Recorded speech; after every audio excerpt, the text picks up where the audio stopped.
Muy bien. Muy bien. Bueno, creo que hemos quedado acá, según el recordatorio que me hace el Power, así que vamos a continuar. Bien, entonces debíamos proseguir por la patología cervical inflamatoria, dentro de las cuales tenemos la ectropionitis, la erosión verdadera, la cervicocolpitis, la tuberculosis y la sífilis. La ectropionitis.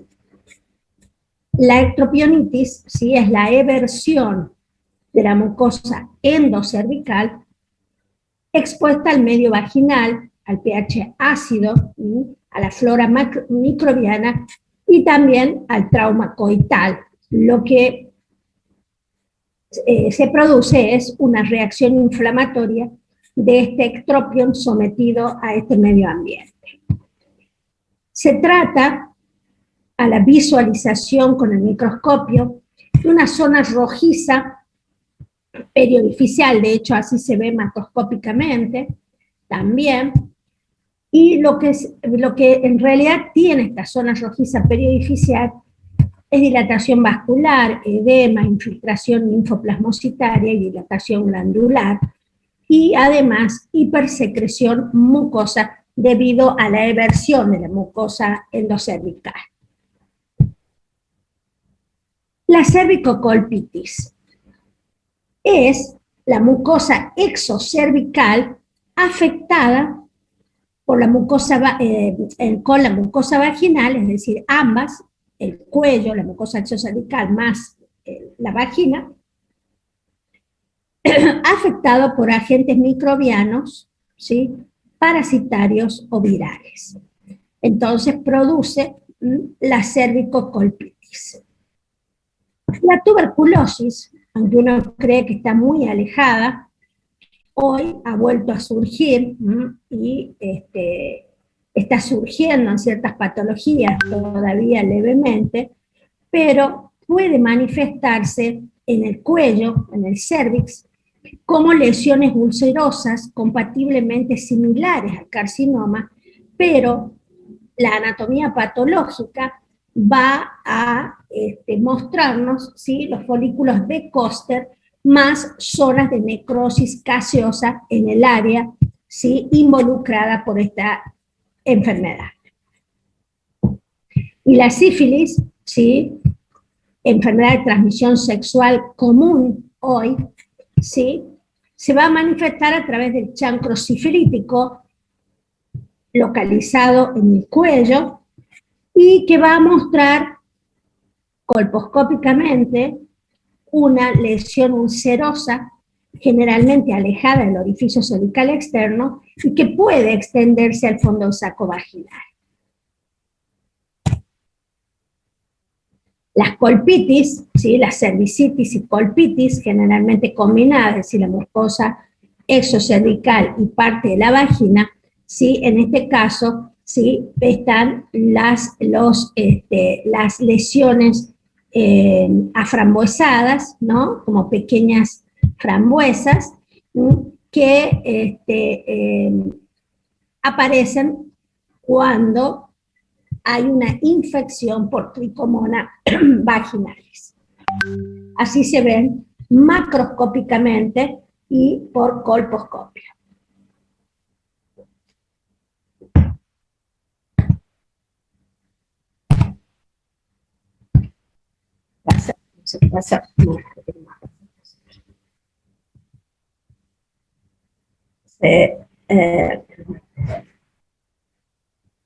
Vamos a ver qué pasa. Esperamos un segundito. No sé qué pasó con el power que se...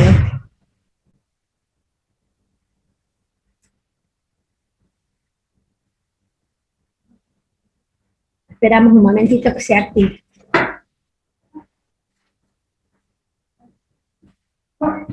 No sé qué pasó, que vamos a cerrar y vamos a volver a abrir. Sí, ahora espere unos minutitos, porque su computadora está sobrecargada. Ahora, ahí está.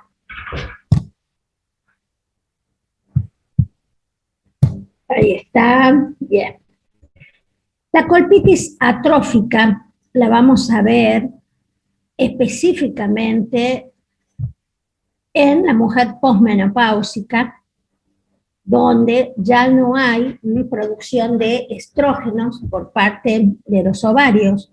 Durante varios años continúan las glándulas suprarrenales produciendo la cantidad necesaria de andrógenos que van a convertirse en la grasa corporal en estrógenos y en otros órganos, y que van a seguir acompañando a la mujer un poco más, pero en las etapas avanzadas del climaterio, vamos a ver un cérvix atrófico, no tan solo el cérvix, sino también la vagina, la vulva, pero en este caso hablamos de patología cervical benigna y vamos a ver una mucosa cervical, ectocervical, totalmente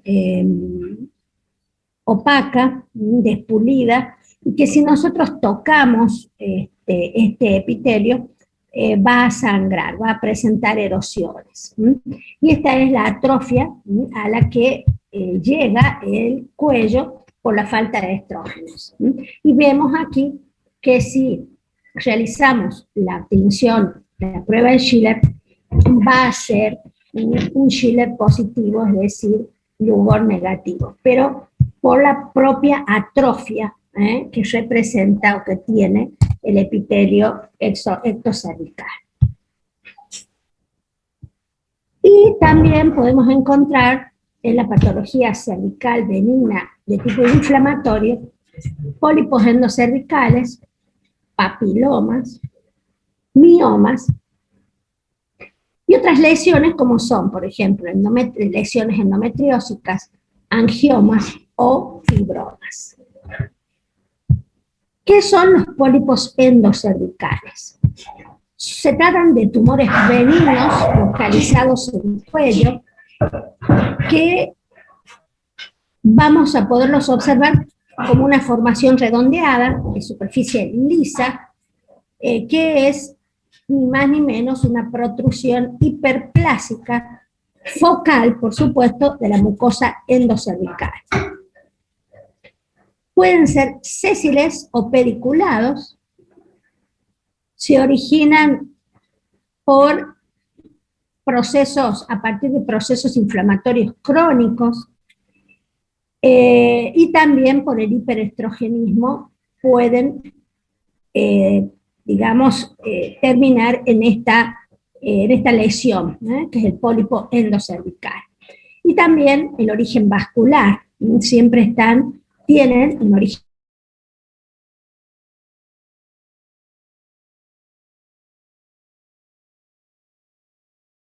Y puede, ¿sí? Este pólipo, por eso es que se extraen y se analizan por anatomía patológica, poder presentar una transformación carcinomatosa que es muy leve, en un 0,2 a un 4% la posibilidad de que esto se transforme en cáncer, pero cuando tenemos pólipos endocervicales, generalmente pediculados son los que protruyen a través del orificio cervical externo. El sésil se lo puede diagnosticar a través de la ecografía, ¿sí? Y deben ser estudiados por anatomía patológica, extraídos y estudiados por este 0,2 al 4% de posibilidad de transformación carcinomatosa.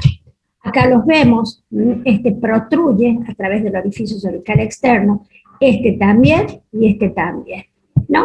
Y estamos viendo distintos tamaños de estos pólipos que deben ser biopsiados, La mayoría de las veces en mujeres jóvenes son un hallazgo en el examen físico a través de la especuloscopía y el tacto vaginal, o también, como en este caso, en la citología oncológica cuando tenemos que realizar el Papa Nicolau. Son extraídos y analizados por anatomía patológica. Los papilomas, ¿sí?, son tumores benignos del cuello formados por una proliferación papilomatosa del epitelio pavimentoso. Generalmente asientan sobre el exocervix y hay que diferenciarlos de los condilomas. Por supuesto, esta diferenciación se hace con la extracción del mismo y el análisis por anatomía patológica. Otra de las lesiones que pueden, benignas de tipo tumoral, que pueden asentar sobre el cuello, son los miomas. Los miomas son tumores benignos mesenquimáticos que van a asentar en este caso en el cuello y son similares a los miomas corporales, pero su origen es a partir de la capa fibromuscular del cuello. Estos miomas pueden ser intramurales, pueden ser submucosos, pero estos submucosos pueden transformarse en miomas nascens, es decir, sobre todo si son pediculados, pueden protruir a través del orificio cervical externo. Pero también están los miomas intramurales. Por supuesto, los miomas de cuello uterino, ¿sí?, si no producen signos, sintomatología, se los expecta, pero si producen síntomas, ¿no es cierto?, como en este caso, si obstruyen el orificio cervical externo, el paciente puede generar un hematometra si todavía está menstruando, son operables. Se hacen las histerectomías y se extraen. Me tocó este año una histerectomía donde había un mioma, que era un mioma no nascens, pero era un mioma que estaba localizado en el istmo, era ístmico, de aproximadamente 8 centímetros el mioma, era un mioma subseroso, pero partía del istmo del cuello. La verdad que fue la primera vez que me tocó un mioma así, y realmente yo había pensado que era un mioma de cervix, pero era del istmo, súper raro, completamente raro, nunca lo había visto.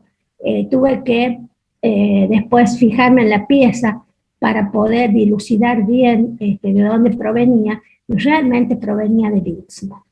Miomas nascens no son totalmente frecuentes, pero cada tanto tenemos miomas nascens que pueden sangrar, pueden también sufrir transformación, es decir, se pueden transformar, pueden sufrir una transformación de estos miomas, de hecho incluso hasta la necrosis, transformaciones de tipo del mismo tumor, ¿no?, que hagan que las pacientes sangren y por supuesto que haya que intervenir quirúrgicamente. Cuando son pequeños tamaños, he sacado miomas nascens de pequeño tamaño, si son pediculados, son muy fáciles de extraer, se toman con una pinza, con la pincerina, se rota el pedículo se desprende, y luego uno realiza un legrado endometrial y con eso es suficiente. Los de gran tamaño deben ser operados. La endometriosis, sí, ya deben haber visto esta enfermedad o estarán por verla, es una enfermedad bastante actual. Hoy casualmente operé una cesárea y tenía focos endometriósicos en la mucosa de los órganos internos, sobre el útero, sobre las trompas. Entonces, es el implante ectópico de tejido endometrial que va a localizar sobre el cervix. Esa localización ocurre en un 0,1 o un 0,5% y son implantes color azulado, y así se ven. Yo en un principio esta mañana no me parecía más de una clamidiasis, pero después vi un implante azulado sobre la mucosa de la serosa de la trompa. Así es que hoy hay mucha endometriosis mucha endometriosis, y el diagnóstico es anatomopatológico, por supuesto. Anatomopatológico es el diagnóstico de esta enfermedad. La infección por HPV, ¿sí?, es una virosis, considerada, por supuesto, una ETS, ¿sí?, es causada por un ADN virus específico de especie, un virus que se lo caracteriza o se lo clasifica como cutáneotropo y mucosotropo, ¿sí? De los 68 genotipos que han descubierto el HPV y que siguen descubriendo, 23 tienen localización genital por ahora, y de bajo riesgo serían los nombrados como 6, 11, 30, 42, de bajo riesgo de producir cáncer, por supuesto. El riesgo intermedio, 31, 33, 35 y 39, y de alto riesgo, 16 y 18. Por supuesto, aparecen cada año muchos más genotipos que sean, digamos, que asienten sobre la mucosa exocervical, ¿no?, sobre el epitelio pavimentoso del cuello. El HPV va también tomando importancia en el colon, en el cáncer de colon. Se sabe hoy que el HPV puede colonizar el colon y producir cáncer de colon. Bien. Entonces, la HPV es una de las ETS más comunes hoy. Se da, por supuesto, en mujeres jóvenes entre los 20 y 40 años. La incidencia disminuye con la edad, porque tiene relación con la población sexualmente activa. Hay factores que aumentan su incidencia, como es la promiscuidad sexual, el inicio de relaciones sexuales tempranas, por eso es que disminuye con la edad, el aumento de anticoncepción hormonal con disminución de la utilización de los métodos de barrera, es decir, hoy como la gente asocia el preservativo con el HIV y el HIV hoy no mata, entonces se relajan con el uso del preservativo, y es allí donde intervenimos los médicos, cuando los ginecólogos sobre todo, cuando indicamos un método anticonceptivo, siempre indicamos o sugerimos el doble método, es decir, un método anticonceptivo el cual elijan, más el uso del preservativo. Eso convierte la anticoncepción en el 100% de eficacia, y por supuesto se le aclara que es para la protección de las enfermedades de transmisión sexuales, sobre todo el HPV, muy vinculado al cáncer de cuello uterino. Las vías de transmisión del HPV principalmente sexual, hoy lo sabemos, totalmente sexual, entonces es por eso que debe fomentarse, promocionarse el uso del preservativo. El contagio se da a través de pequeños fragmentos de tejido infectado que penetran a través de microabrasiones durante el coito. Y los órganos más frecuentemente afectados son el cervix, la vulva, sobre todo la cara interna de los labios menores, y el vestíbulo. El HPV penetra, el virus penetra el estrato basal, el virión ahí pierde su cápside, y el genoma viral va a llegar al núcleo celular, donde se va a establecer en forma episódica. El periodo de incubación de esta enfermedad es de 4 a 6 semanas, tiene una fase activa en donde las células permisivas y presencia de factores predisponentes ocurre y se manifiesta con proliferación epitelial y crecimiento estromal con capas vasculares. De la fase de latencia va directamente a la infección clínica y subclínica, ambas productivas y diferenciadas entre sí por el nivel microscópico. Los tipos de infección son clínica, subclínica y latente.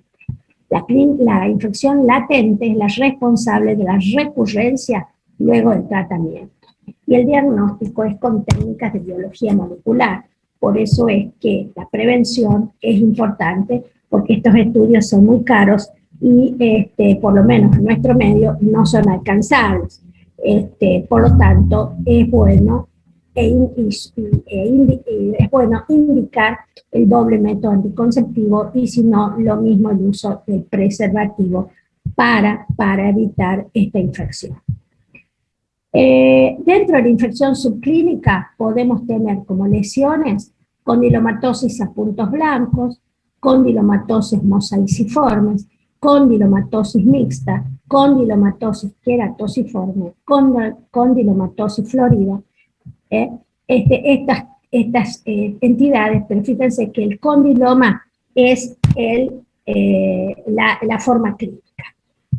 En la infección clínica, los condilomas acuminados, que son pequeñas neoformaciones sésiles, papilares múltiples en forma de pequeñas crestas cubiertas por epitelio queratóxico. Aumenta el tamaño y con el tiempo, pero se autolimita.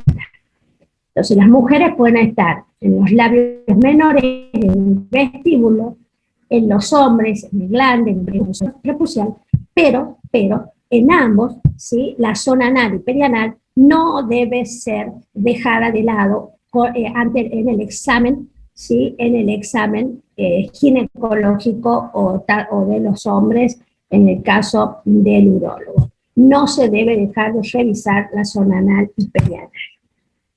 Este es un condiloma acuminado localizado en el pene, ven que tiene formita de cresta, forma de cresta. Hay otro tipo de lesión que es un condiloma plano, papiliforme, que se suele encontrar también en la vagina de las mujeres. Casualmente la semana pasada tenía una paciente que quería un parto normal. Bueno, yo generalmente les hago tacto cuando ya tienen contracciones. Tuvo por supuesto un feto de 4,50 kilos por cesárea, porque ya estábamos de mano, no había contracciones, no había bajado la presentación, estaba libre en la cavidad abdominal. Y cuando le hago tacto vaginal para ver las características, el estado evolutivo del cuello, cuando voy saliendo del examen y viendo la vagina, noto condilomatosis plana, ¿no? Y bueno, ahí decidí, por supuesto, la cesárea segmental. Bien, vamos a hablar ahora de las neoplasias cervicales intraepiteliales, los llamados SIN. SIN. ¿Qué son los SIN? Son un conjunto de lesiones del epitelio cervical que están caracterizadas por la presencia de atipías nucleares en un tejido epitelial que conserva su histoarquitectura. Son una etapa previa del carcinoma invasor, al carcinoma invasor. Es una etapa previa, es decir, podrían llamarse lesiones premalignas de cuello uterino.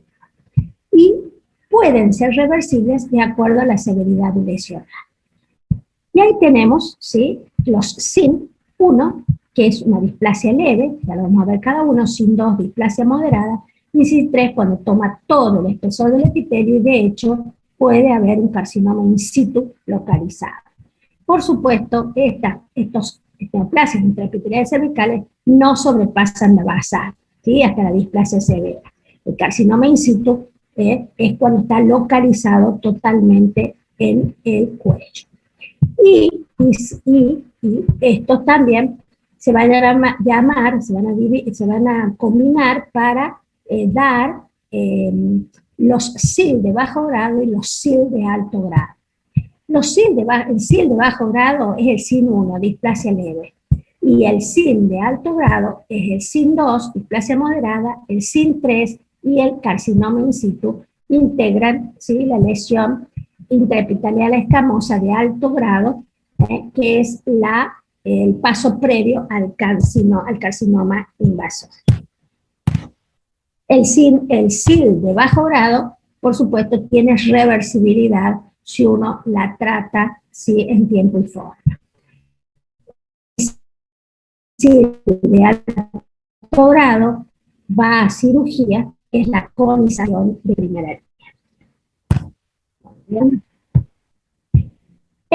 La lesión intraepitelial escamosa tiene como cambios celulares, ¿sí?, agrandamiento, variación de la forma y tamaño del nuclear, hipercromasia nuclear, anormal distribución de la cromatina, membrana nuclear, presencia de nucleolos y mitosis y discariosis. ¿Sí? El SIL de bajo grado, que es la neoplasia intraepitelial cervical 1, es decir, la displasia leve, es exclusivo del estrato superficial e intermedio. Células superficiales, formes, nucleadas o no, con citoplasma eosinófilo y componente hiperkeratosis y poilocitosis, que hablan de HP, bien, pero es un SIL de bajo grado. Esto, si nosotros lo tratamos en tiempo y forma, es la presencia del HPV, puede ser reversible.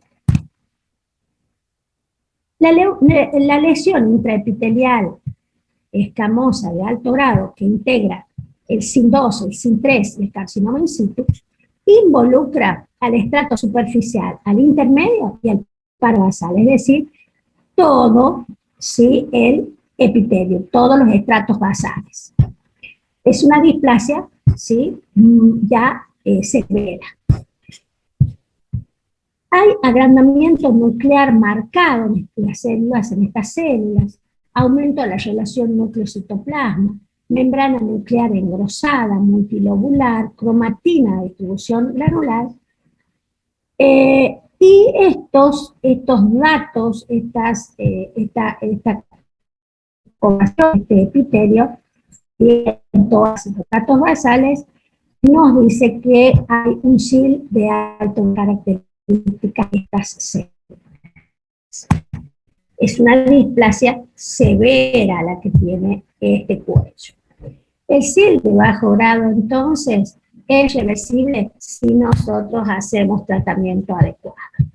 El SIL de alto grado, por supuesto, va a cirugía. La cirugía indicada en la línea es la conización, ¿cierto?, que es la extracción de un cono de cuello uterino para poder ser analizado y evidenciar o no la presencia de esta displasia severa contenida totalmente en este trozo de muestra. Por supuesto, debe tener 5 milímetros o más de bordes libres de lesión para ser considerada una cirugía completa y poderle decir a la paciente que, es decir, es biopsia y terapéutica al mismo tiempo, porque la paciente, si está contenido esta lesión en esa muestra, la paciente está curada. Por supuesto, debe continuar con un protocolo de seguimiento y, por supuesto, hasta el momento en que luego se tiene que hacer solo controles anuales. El tratamiento para los SIL de bajo y alto grado, sobre todo el alto grado, vamos a tener tratamientos destructivos y ablativos. Dentro de los destructivos está la electrocoagulación, la criocirugía, el pan líquido y el láser. Esas son las opciones destructivas. Pero dentro de los ablativos está la biopsia ampliada, que es el cono, que es el que solemos hacer en los SIL de alto grado, que pueden hacerse a través de LIP, láser o bisturí frío. La radiofrecuencia, LIP-LES y la histerectomía. Generalmente lo primero que se hace es la conización, que puede ser con bisturí frío, que a veces se hace, o con LIP, utilizando radiofrecuencia. La histerectomía queda, digamos, como tratamiento para aquellos SIL de alto grado que muestran una invasión, ¿no?, un carcinoma invasor. Bien, acá vemos un carcinoma, vemos un carcinoma, miren el labio superior, no son difíciles de diagnosticar, y por supuesto la anatomía patológica es la que nos da la certeza. Bueno, hemos terminado este PAP, vamos a comenzar el miércoles con vulva. ¿Les parece? Bueno, doctora, está bien. Chao. Sí, doc. Hasta luego. Hasta luego, doctora, que ande bien. Chao, chao.